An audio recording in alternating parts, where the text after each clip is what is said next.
안녕하십니까. 오늘 찰스 1세 시대 스코틀랜드 종교개혁의 역사에 대해 살펴봅니다. 찰스 1세는 1600년에 태어나서 1649년에 참수를 당했죠. 재위기간은 1625년에서 1649년까지입니다.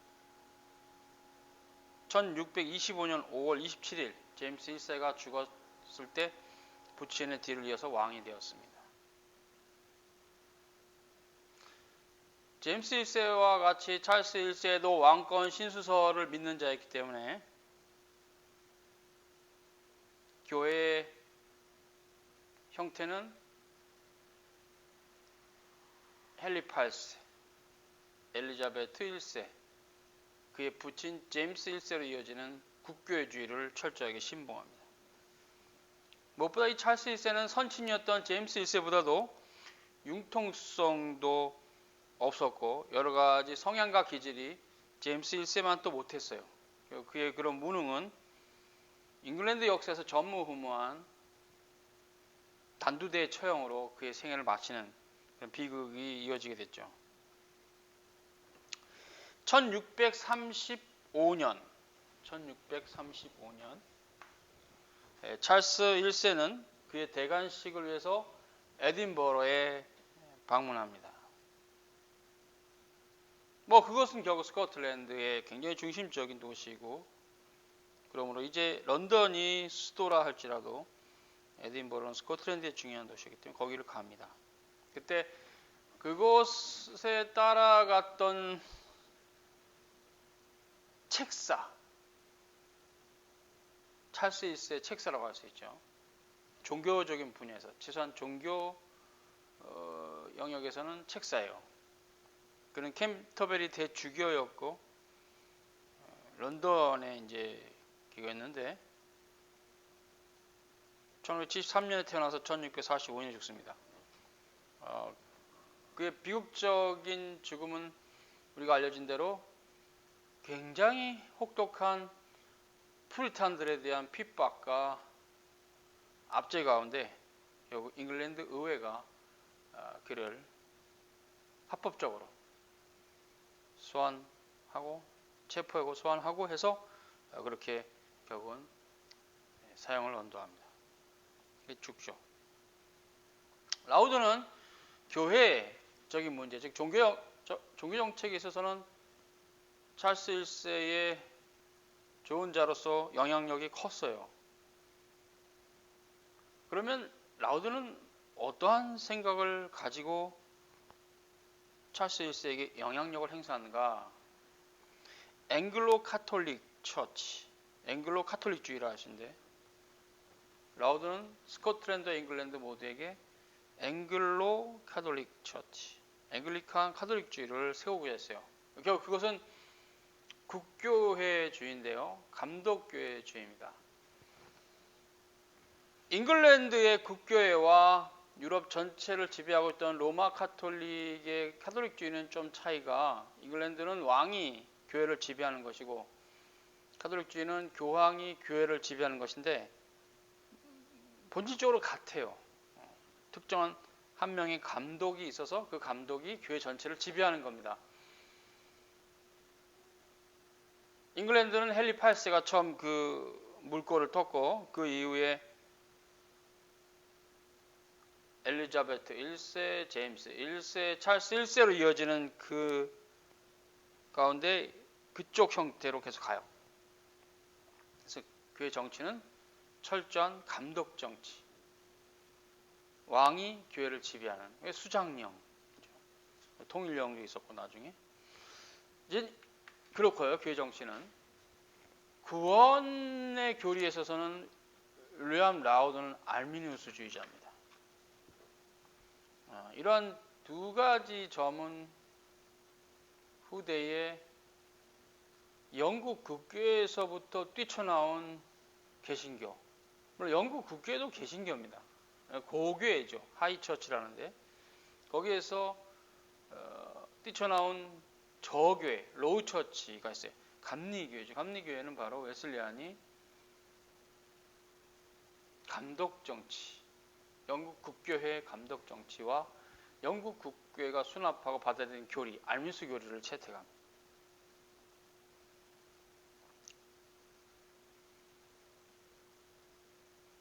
그 뿌리가 되는 잉글랜드 국교회의 형성은 바로 찰스 1세 시대에 더더욱 확고하게 가고 있었어요.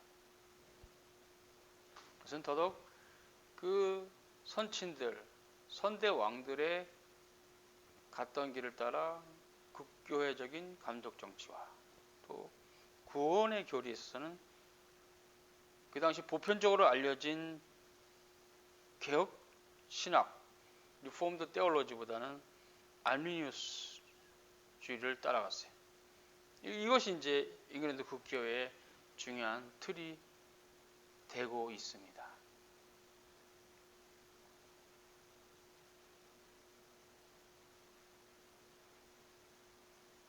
그렇기 때문에 또 우리는 지금 우리 시대에 유행하고 있는 톰 나이트의 바울의 세 관점이 새로울 것이 없다. 바로 그의 국교회적인 사고방식, 성공의 신부로서의 그 사고방식은 이미 알민수주의이기 때문에 그의 사상이 거기를 벗어나지 못할 것입니다. 그래서 이제 이런 부분이 고대 신학자는 항상 그 전통적인 신학을 못 벗어나요. 루터 교회 지배 아래에 있는 루터 교회에 소속된 신학자들, 독일의 신학자들은 루터주의 신학의 한계를 못 벗어나요. 성공회도 마찬가지입니다. 영국 국교회 출신 신학자들은 그 한계를 못 벗어나요. 그 한계를 뛰어넘고 영원한 하나님 나라의 거룩한 도리를 추구하며 사도시대와 교부시대의 신학을 순수하게 회복하고자 했던 그러한 형태라는 것은 개혁신학이 유일합니다. 16, 17세기 개혁신학이 유일해요. 그런 부분들 우리가 좀 후대 역사 관련해서 같이 볼 수 있고 선대들의 방향이 후대에 결정이 된다는 것도 피할 수 없어요. 장로교는 장로교 교리를 따라가는 것이 선한 것이라는 것은 피할 수 없어요. 그렇지 않으면 또 다른 국교회나 또 제세례파나 이렇게 따라가게 돼 있어요. 그것이 후대 이제 감리교나 침례교회의 정신이 된다는 것인데 위험하죠. 넘어갑니다. 1636년에 교회 법과 규칙에 대해서 Canons and Constitutions Ecclesiastical 이라는 제목의 책을 출판한데요. 스코틀랜드 교회 정치에 대한 기록입니다. 그런데 이것은 장로 정치를 드러내는 그런 문헌이 아니고 왕의 보증을 받는 형태. 그래서 왕의 수의권을 인정하지 않는 자들의 출교에 관한 기록으로 시작합니다.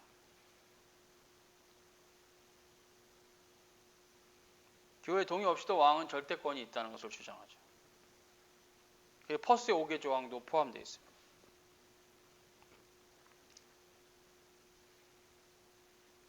이런 부분들이 결국은 그 당시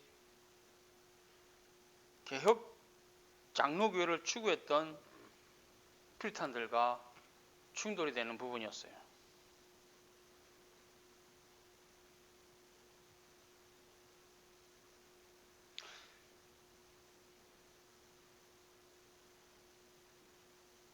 그래서 찰스 1세와 라우드 대주교는 스코틀랜드 주교들에게 통합 왕국 간의 종교와 예배 통일령을 변경 없이 받아들이라 이렇게 강요한 겁니다. 그것은 결국 종교에 대한 핍박이었고 참된 신앙과 양심에 대한 억압이었죠.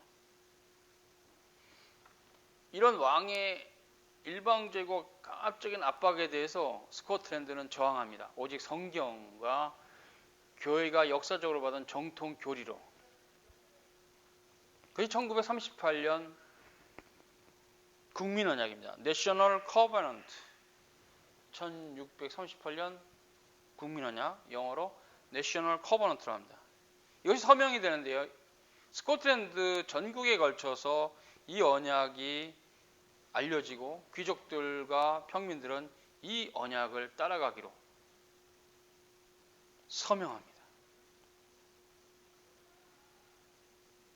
이것은 왕에 대한 반역이었고 이것으로 인해서 스코틀랜드와 잉글랜드 왕당파의 전쟁이 시작됩니다. 근데 그 전쟁이 또 기화가 돼서 왕이 밀렸어요. 스코틀랜드와의 전쟁에서 밀리니까 전쟁의 재원을 마련하기 위해서 의회를 엽니다. 단기의회라고 하는데 기간이 짧아서 단기의회죠. 다시 닫아버립니다. 도무지 안 되겠으니까 다른 나라를 또 알아봤는데 또 그래도 여의치 않으니까 다시 열어요. 장기회입니다. 그때 이제 비로소 의회가 열리니까 이제 긴 시간을 의회가 열리니까 의원들이 왕에게 청원하게 되고 이런 과정에서 나중에는 시빌 워 국민연합이 나중에는 결국 잉글랜드 땅의 시민전쟁으로 이어집니다. 그 후대 역사는 이제 이와 연결되기 때문에 간략하게 살피고 잉글랜드 역사에 또 자세하게 다룹니다. 1641년은 아일랜드에 폭동이 있는데요. 아일랜드는 역사적으로 북아일랜드가 스코틀랜드 주로 스코틀랜드 사람들에 의해서 개척이 되고 개간이 되면서 거기 지금 그 스코틀랜드 사람들이 이주해서 삽니다. 그래서 지금도 북아일랜드는 장로교예요.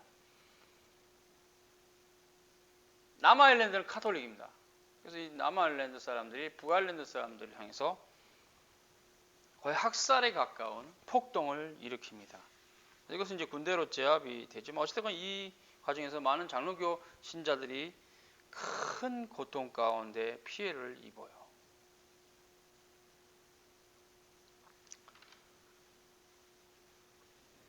어쨌든 그런 과정에서 1643년 이것은 웨스트민스터 총회가 열리고 그 총회의 회의를 돕기 위해서 스코틀랜드로부터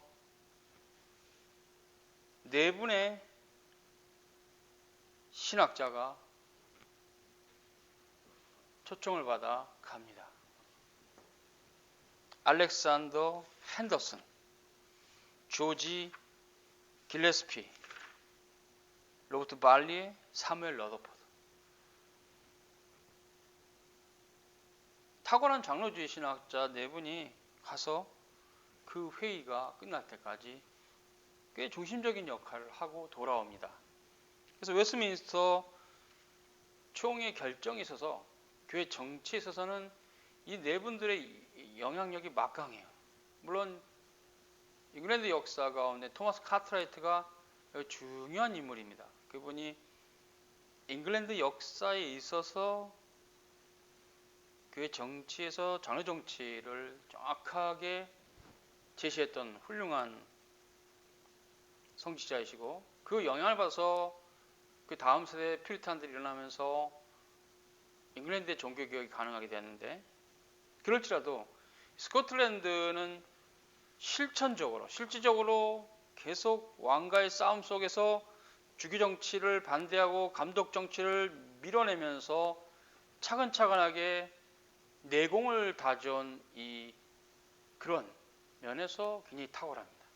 조지 길레스피나 사무엘 러더포드, 알렉산더 핸더슨도 이분의 상당히 큰 업적을 남긴 분들입니다. 조지 길레스피의 아론의 쌍난 지팡이는 매우 중요하죠. 아주 기묘한 책이죠. 그러나 사무엘 러더포드의 뉴 라이트라고 시작하는 그 장로 정치의 신적 기원에 대한 저서도 아주 중요한 저서입니다. 그리고 후대에 이런 성향을 가진 성자들이 모여서 결정했던 뉴스 디비눔이라는 책도 매우 중요한 장로교 정치에 대한 기록을 하고 있는 책이 있어 이런 책들은 상당히 중요하죠. 그래서 이제 잉글랜드는 토마스 카트라이트 이후에 토마스 카트라이트는 뭡니까? 엘리자베트 여왕 시대 사람이죠. 엘리자베트 여왕이 죽은 그 해에 토마스 카트라이트도 돌아가셨어요. 1603년인데. 그래서 잉글랜드의 성자들의 계보는 토마스 카트라이트에게 있다면 스코틀랜드는 멜빌에게 있습니다. 멜빌의 전통에 서 있다 하시는데 이런 분들이 바로 사무엘 러더퍼드, 조지 길레스피도 마찬가지고요. 이런 분들이 결국 멜빌, 존 낙스 이후에 존 낙스와 앤드류 멜빌과 러더퍼드, 길레스피, 알렉산더 핸더슨으로 연결되는 스코틀랜드 장로교회에 있어서 그 초기 교회를 형성해주는 혁혁한 인물들, 매우 탁월한 인물들이 그때 있었어요. 그래서 그런 분들이 이제 장로교가 세워지는데 큰 역할을 했고, 다행히 그때 결정된 웨스트민스터 표준문서는 스코틀랜드 교회가 즉시 받으면서 스코틀랜드 장로교회 법이 됩니다. 그것이 큰 역할을 하죠. 이제 잉글랜드 교회 역사에서도 나오고 스코틀랜드 역사에 나오는 것은 뭐냐면 왕이 스코틀랜드하고 싸웠다. 언약도들, 언약 군대와. 그리고 졌다. 그래서 다시 재기하고자 잉글랜드 의회를 열었다. 한번 짧게 열다가 닫아버리고 두 번째는 도무지 안 돼서 크게 열었는데 그때는 오히려 이 의회 반발로 왕이 의회와 싸웠다. 왕당파, 의회파. 그 과정에서 왕이 또 패했다. 그리고 패한 왕이 체포되어서 런던에 입성했고 크롬웰의 입김으로 또 그 당시의 군부의 입김으로 처형을 당했다. 그리고 호국경으로 크롬웰이 자신의 군대의 힘으로 집권자가 됐고 그것은 결국은 심각한 폐해를 낳았다. 교만의 속청이라 해서 장로교 의원들을 다 쫓아내고 럼프 팔리아먼트라서 잠부회라 하는데 몇몇 자신들의 어떤 성향이 일치한 사람 몇 사람만 남겨두고 가다가 그것도 없애버리고 나중에 결국 자기 혼자 마음대로 했다. 또 그때 가장 위험한 형태는 종교 자유주의, 즉 분파주의자들의 신앙까지도 다 크롬웰이 안고 가면서 넌컨포미스트 전체에 대한 그 교파교회 형태가 되게 되는 위험성이 그때 있었고 또 그것이 미국에서 굉장히 연결되어서 꽃을 피웠다라는 역사도 우리가 자세하게 앞으로 다뤄야 될 부분입니다. 그래서 이제 거기까지가 스코틀랜드 장로교회 역사인데요. 찰스 1세 시대에 찰스 1세가 죽으면서 스코틀랜드 장로교회 역사는 거기서 일단 역사는 스톱되죠. 왜? 찰스 1세 시대 스코틀랜드 장로교회 역사니까. 그래서 이제 오늘 여기까지입니다. 여기까지 스코틀랜드에서의 종교개혁 역사라는 것은 찰스 1세 시대는 찰스 1세가 죽으면서 일단은 거기까지. 그 이유는 이제 그 다음 연결되니까. 그래서 다음 시간에는 잉글랜드의 종교개혁에 대해서 살핍니다. 또 그때 분명히 오늘 살짝 다뤘던 이런 주기전쟁과 시민전쟁에 대한 부분이 있을 것입니다. 수고하셨습니다.